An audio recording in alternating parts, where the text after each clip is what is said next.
साथियों, भारत के संविधान की प्रस्तावना भारत को संपूर्ण प्रभुत्व संपन्न समाजवादी पंथ निरपेक्ष लोकतांत्रिक गणराज्य के रूप में परिभाषित करती है। पिछले वीडियो में हमने सार्वभौम को समझा था। आज समझेंगे समाजवादी का असली मतलब क्या है।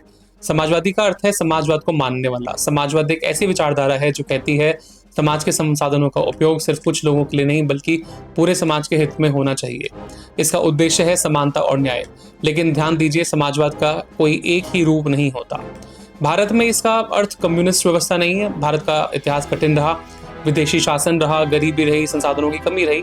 इसी कारण संविधान निर्माताओं ने राज्य के नीति निर्देशक तत्वों में समानता और कल्याण की सोच को शामिल किया और बाद में 1976 में 42वें संविधान संशोधन अधिनियम 1976 के द्वारा समाजवादी शब्द को प्रस्तावना में जोड़ गया।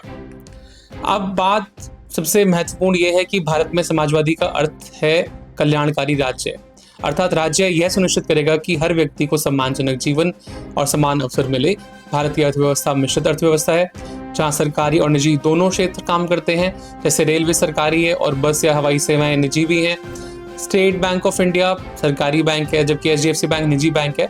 इसलिए भारत में समाजवाद का अर्थ यह नहीं कि निजी संपत्ति समाप्त कर दी जाए, बल्कि इसका अर्थ है गरीबी कम करना और समानता बढ़ाना।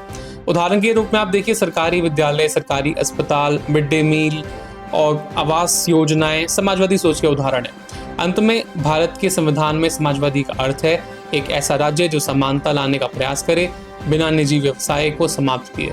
अगले वीडियो में भी हम बात करेंगे समाजवाद के और पहलुओं के बारे में। वीडियो देखने के लिए आपका बहुत बहुत धन्यवाद।